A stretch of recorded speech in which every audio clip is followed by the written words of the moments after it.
নমস্কার ভিউয়ার্স, তো চলুন শুরু করা যাক শ্রীমদ্ ভগবদ গীতা যথাযথের বিজ্ঞান যোগের পরবর্তী অংশ। আজকে শ্লোক 16। চতুর্বিধা ভজন্তে মাং জনা সুকৃতিন অর্জুন আর্ত জিজ্ঞাসুরথার্থী জ্ঞানী চ ভরতর্ষভ। হে ভারত শ্রেষ্ঠ অর্জুন, 4 প্রকার পুণ্যবান ব্যক্তি আমার ভজনা করেন: আর্ত, অর্থার্থী, জিজ্ঞাসু ও জ্ঞানী। তাৎপর্য: দুষ্কৃতকারীদের ঠিক বিপরীত হচ্ছে শাস্ত্রের নির্দেশ অনুসরণকারী, এবং তাদের বলা হয় সুকৃতি, অর্থাৎ সুকৃতি সম্পন্ন মানুষ। এরা শাস্ত্র নির্দেশিত বিধিনিষেধগুলো মেনে চলে, রীতিনীতি ও সমাজের আইন মেনে চলে, এবং এরা সকলেই অল্প বিস্তর ভগবত ভক্ত।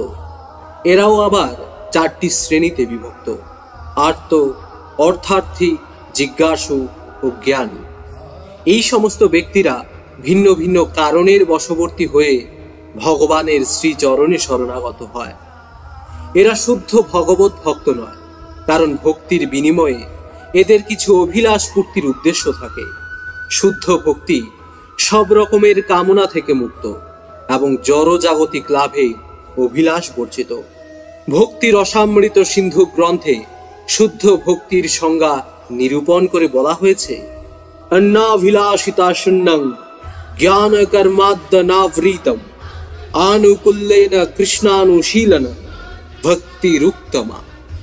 অর্থাৎ সকাম কর্মের মাধ্যমে জড়জাগতিক লাভ বা প্রাপ্তির অভিলাষ বর্জন করে অথবা মনোধর্ম প্রসূত জ্ঞানের চেষ্টা থেকে মুক্ত হয়ে অনুকূলভাবে ভগবান শ্রীকৃষ্ণের উদ্দেশ্যে ঐকান্তিকভাবে সেবা করাই হচ্ছে শুদ্ধ ভগবত ভক্তি।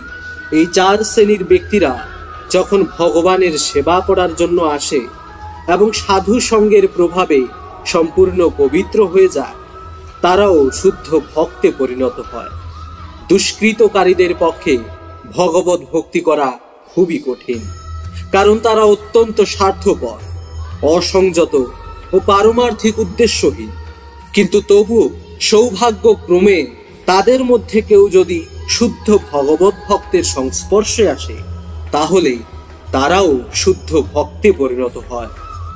সকাম কর্মে নিয়োজিত মানুষেরা সর্বদাই নানা রকম কাজে ব্যস্ত থাকার সময়ে নানা রকম দুঃখ দুর্দশার দ্বারা নিপীড়িত হয়ে ভগবানের শরণাগত হয়, এবং তখন শুদ্ধ ভগবত ভক্তের সংস্পর্শে আসার ফলে দুঃখের মধ্যেও তারা ভগবত ভক্তে পরিণত হয়। নৈরাশ্যের ফলেও অনেকে সাধু সঙ্গ করে এবং তার প্রভাবে ভগবানের বিষয়ে জানতে আগ্রহী বা জিজ্ঞাসু হয়। তেমনি আবার শূন্য গর্ভ দার্শনিকেরাও সমস্ত জাগতিক জ্ঞানের নিরর্থকতা উপলব্ধি করতে পেরে ভগবত তত্ত্ব জ্ঞান লাভ করার প্রয়াসী হয় এবং ভগবানের সেবা করতে শুরু করে। তার ফলে নির্বিশেষ ব্রহ্ম এবং ভগবানের আংশিক প্রকাশ পরমাত্মা স্তর অতিক্রম করে পরমেশ্বর ভগবান অথবা তার শুদ্ধ ভক্তের কৃপায় ভগবানের সবিশেষ রূপের জ্ঞান লাভ করে।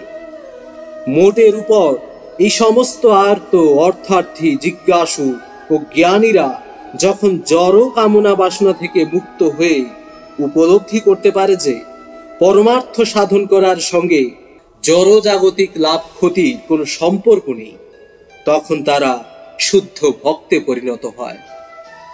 পরম শুদ্ধ ভক্তির স্তরে উন্নীত না হওয়া পর্যন্ত ভগবত সেবায় নিয়োজিত ভক্ত সকাম কর্মের দ্বারা দূষিত থাকে, জড়জাগতিক জ্ঞানের অন্বেষণ করতে থাকে। তাই শুদ্ধ ভগবত ভক্তির স্তরে উন্নীত হতে হলে এই সমস্ত প্রতিবন্ধকতাগুলো অতিক্রম করতে হয়।